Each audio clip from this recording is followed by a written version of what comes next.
Alors, pour obtenir la certification, ça marche de la manière suivante. Donc, il y a le contrôle continu, ça c'est les évaluations qu'on a tout le long de la période donc, de formation, qui est évaluée par les formateurs. Il y a l'examen, enfin il y en a même plusieurs, il y a l'examen front-end, il y a l'examen back-end. Chacun d'entre eux dure 4 jours. Sur la partie développement front-end, on vous donne un cahier des charges, on donne un cahier des charges aux apprenants et ils doivent réaliser donc, la maquette graphique du site internet qui est demandé, faire des propositions au client. Donc celui qui surveille l'examen, c'est le client, donc il va falloir lui faire des propositions, réaliser donc la maquette, faire l'intégration en HTML, CSS, JavaScript, SASS aussi, respecter tout ce qui doit être respecté, les normes W3C, le référencement naturel, le responsive design, que ça s'adapte sur tous les périphériques. Donc voilà, tout ce que les élèves ont appris pendant leur formation.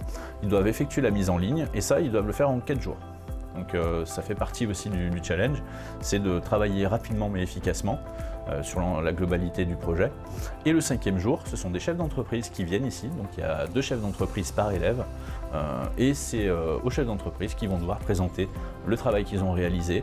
Donc les chefs d'entreprise, ils sont spécialisés bien sûr dans le développement, ils vont analyser le code, ils vont vérifier que le travail est sérieux, professionnel, qu'il est bien réalisé, que le code est bien commenté. Donc voilà, ils vont évaluer donc, le travail qui a été effectué. Ce travail compte pour 50% de l'acquisition de la certification. Le contrôle continu compte pour 30%.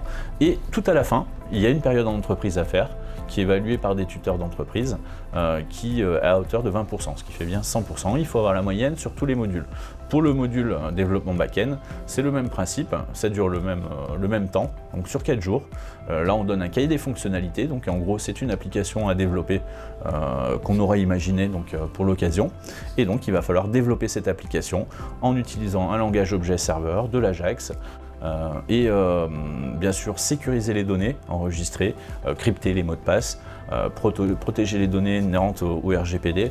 Donc voilà, il y a pas mal de points à respecter. Et pareil, donc ils vont présenter le travail et surtout toutes les schématisations qu'ils auront fait du projet, la conceptualisation, la modélisation des données.